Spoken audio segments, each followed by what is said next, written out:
Thiruvananthapuram Peringamala labour contract സൊസൈറ്റിയിലെ തട്ടിപ്പിൽ BJP. സംസ്ഥാന ജനറൽ സെക്രട്ടറി എസ് സുരേഷിന്റെ വാദം പൊളിയുന്നു. സുരേഷിന് ബാങ്കിൽ വായ്പാ കുടിശ്ശിക ഇല്ലെന്ന വാദം കള്ളം. ബാങ്ക് വൈസ് പ്രസിഡന്റായിട്ടും സുരേഷ് കുടിശ്ശിക വരുത്തി. ലോൺ അപേക്ഷ നൽകാതെ പണം കൈപ്പറ്റി. വായ്പാ കുടിശ്ശികയുടെ രേഖകൾ മീഡിയ വണിന് ലഭിച്ചു. വിജിൻ വായാന്തോടാണ് വിവരങ്ങൾ നൽകാൻ. വിജിൻ, ഈ സുരേഷിന്റെ വാദങ്ങൾ കള്ളമാണെന്ന് തെളിയിക്കുന്ന എന്തൊക്കെ രേഖയാണ് നമ്മുടെ കൈവശമുള്ളത്? 43 ലക്ഷം രൂപയാണ് പെരിങ്ങമല ലേബർ കോൺട്രാക്ട് സൊസൈറ്റിയിൽ നിന്നും ഈ എസ് സുരേഷ് ബി.ജെ.പി. സംസ്ഥാന ജനറൽ സെക്രട്ടറി കൈപ്പറ്റിയത്. പലിശയടക്കം ഈ തുക തിരിച്ചടക്കാനുമുണ്ട്. സഹകരണ ബാങ്കിന്റെ റിപ്പോർട്ടിലും ഒപ്പം തന്നെ അന്വേഷണത്തിലും ഒക്കെ അത് കണ്ടെത്തുകയും ചെയ്തിരുന്നു. എന്നാൽ തന്റെ പേരിൽ ലോണൊന്നുമില്ല എന്നുള്ള കാര്യമാണ് എസ് സുരേഷ് വിശദീകരിച്ചത്. ഒപ്പം തന്നെ താൻ ഈ ബാങ്കിന്റെ ഡയറക്ടർ ബോർഡ് മെമ്പർ അല്ല എന്നുള്ള കാര്യവും ഒക്കെ വിശദീകരണമായി സുരേഷ് ഉയർത്തിയിരുന്നു. പക്ഷേ ഇതെല്ലാം പൂർണ്ണമായും തെറ്റെന്ന് തെളിയുന്ന രേഖകളാണ് നിലവിൽ നമ്മളിപ്പോൾ പുറത്തുവിട്ടുകൊണ്ടിരിക്കുന്നത്. അതിൽ വ്യക്തമാകുന്നത് ഈ എസ് സുരേഷ് ഈ ബാങ്കിൽ നിന്നും ലോൺ കൈപ്പറ്റിയിട്ടുണ്ട്. സാധാരണഗതിയിൽ ഡയറക്ടർ ബോർഡ് മെമ്പർമാർക്ക് ബാങ്കിൽ നിന്നും സഹകരണ സംഘത്തിൽ നിന്നും ലോൺ എടുക്കാൻ അനുവാദമില്ല. അങ്ങനെ ഒരു ചട്ടം നിലവിൽ സഹകരണ സംഘത്തിന്റെ ചട്ടങ്ങളിൽ ഉണ്ട്.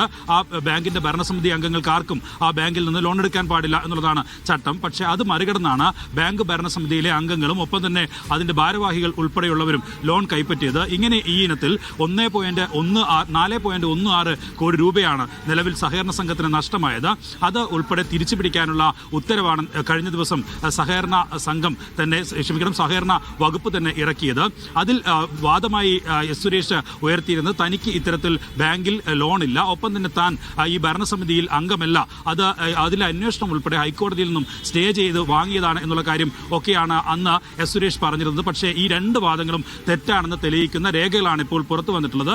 എസ് സുരേഷ് ലോണായി പണം സ്വീകരിച്ചതും ഒപ്പം തന്നെ പലിശയടക്കം തിരിച്ചടക്കാനുള്ളതും ഒപ്പം എസ് സുരേഷ് ഈ ഡയറക്ടർ ബോർഡ് യോഗത്തിൽ 4 തവണ പങ്കെടുത്തതിന്റെ രേഖകൾ ഉൾപ്പെടെയാണ് ഇപ്പോൾ പുറത്തു വന്നിട്ടുള്ളത്. ഇതിനർത്ഥം അദ്ദേഹം ബാങ്ക് ഭരണസമിതിയിൽ ഉണ്ടായിരുന്നു. ഒപ്പം തന്നെ ബാങ്കിലെ ഭരണസമിതി അംഗങ്ങളായ 16 പേരും ഈ ബാങ്കിൽ നിന്നും ലോൺ കൈപ്പറ്റുകയും അത് തിരിച്ചടക്കാതെ വലിയ തരത്തിലുള്ള നഷ്ടം സഹകരണ സംഘത്തിന് ഉണ്ടാക്കുകയും ചെയ്തു എന്നുള്ളതാണ്. അതാണ് 4.16 കോടി രൂപ തിരിച്ചു പിടിക്കാനുള്ള സഹകരണ വകുപ്പിന്റെ ഉത്തരവ് അതിന്റെ ഭാഗമായിട്ടാണ് ഉണ്ടായത്. എന്തായാലും തിരുവനന്തപുരം ജില്ലയിൽ തന്നെ പല ബാങ്കുകളിലും ഇത്തരത്തിലുള്ള തട്ടിപ്പുകൾ ബി.ജെ.പി. ഭാരവാഹികൾ ഉൾപ്പെടെയുള്ളവർ ബോർഡ് അംഗങ്ങളായ ബാങ്കുകളിൽ തട്ടിപ്പുകൾ നടക്കുന്ന ആരോപണമൊക്കെ ഉയർന്നിരുന്നു. നേരത്തെ തിരുമല അനിൽ ആത്മഹത്യ ചെയ്യേണ്ട കാരണവും ഇത്തരം ഒരു സഹകരണ സംഘത്തിലെ തട്ടിപ്പുകളും ഒപ്പം തന്നെ ബാങ്ക് ലോണുകൾ നേതാക്കൾ ഉൾപ്പെടെയുള്ളവർ തിരിച്ചടക്കാത്തതുമായി ബന്ധപ്പെട്ടൊക്കെയായിരുന്നു. ഒപ്പം തന്നെ എം എസ് കുമാറും ഇക്കാര്യത്തിൽ തന്റെ ബാങ്കിൽ വലിയ തരത്തിലുള്ള കുടിശ്ശിക നേതാക്കൾ തന്നെ വരുത്തിയിട്ടുണ്ട്.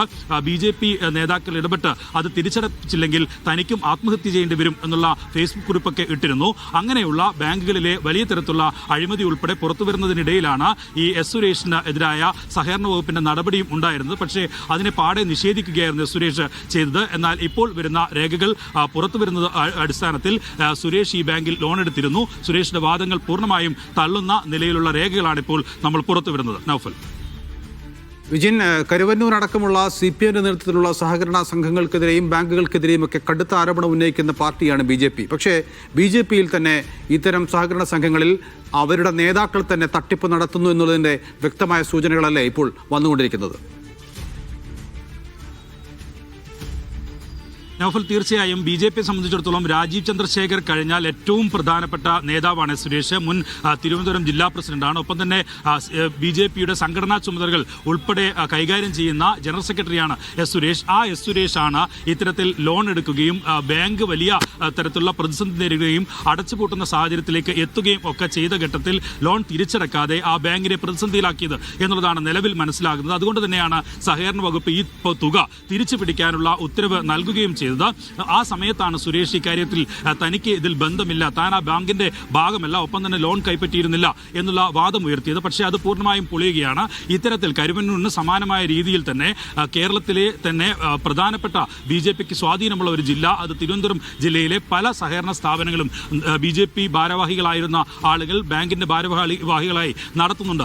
ആ ബാങ്കുകളിൽ ഉൾപ്പെടെ പലതരത്തിലുള്ള തട്ടിപ്പുകൾ ഉണ്ട് എന്ന ആരോപണം ഉയരുകയും പലതരത്തിൽ സഹകരണ രജിസ്ട്രാർമാരുടെ അന്വേഷണം നടക്കുകയും അന്വേഷണ റിപ്പോർട്ട് പുറത്തുവരികയും ഒക്കെ ചെയ്തിട്ടുണ്ട്. അതിനിടയിലാണ് BJP സംസ്ഥാന ജനറൽ സെക്രട്ടറി എസ് സുരേഷ് തന്നെ പണം കൈപ്പറ്റുകയും അത് തിരിച്ചടക്കാതെ ബാങ്കിനെ പ്രതിസന്ധിയിലാക്കുകയും ബാങ്കിന് വലിയ നഷ്ടം വരുത്തുകയും ചെയ്തു എന്നുള്ള വിവരങ്ങൾ ഉൾപ്പെടെ പുറത്തു വന്നത്. ആ ഘട്ടത്തിൽ അദ്ദേഹം അത് നിഷേധിച്ചെങ്കിലും പിന്നീട് അതിന്റെ രേഖകൾ സഹിതമാണ് ഇപ്പോൾ പുറത്തു വരുന്നത്. ഒപ്പം തന്നെ അന്ന് താൻ ഈ ബാങ്കിന്റെ ഭാഗമല്ല എന്നുള്ളതായിരുന്നു എസ് സുരേഷ് ഉയർത്തിയ വാദം. പക്ഷേ ആ വാദങ്ങൾ പൂർണ്ണമായും പൊളിയുകയാണ്. 4 തവണ വൈസ് പ്രസിഡന്റ് എന്ന നിലയിൽ അദ്ദേഹം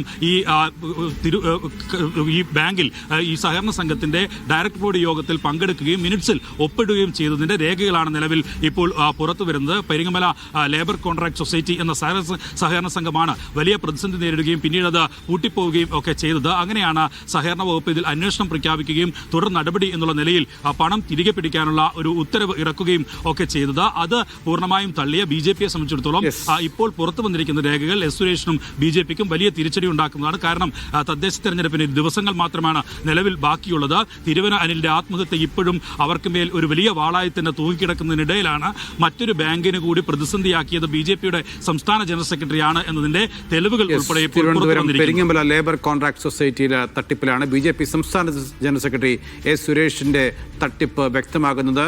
അവിടെ അംഗമായ അദ്ദേഹം അവിടെ നിന്ന് വായ്പ എടുത്തു, കുടിശ്ശിക വരുത്തുകയും ചെയ്തു, ലോൺ അപേക്ഷ നൽകാതെ പണം കൈപ്പറ്റി തുടങ്ങിയ വിവരങ്ങളാണ്, അതിന്റെ രേഖകളാണ് മീഡിയ 1 പുറത്തുവിടുന്നത്. വിജിൻ വായാന്തോടാണ് വാർത്ത നൽകിയത്.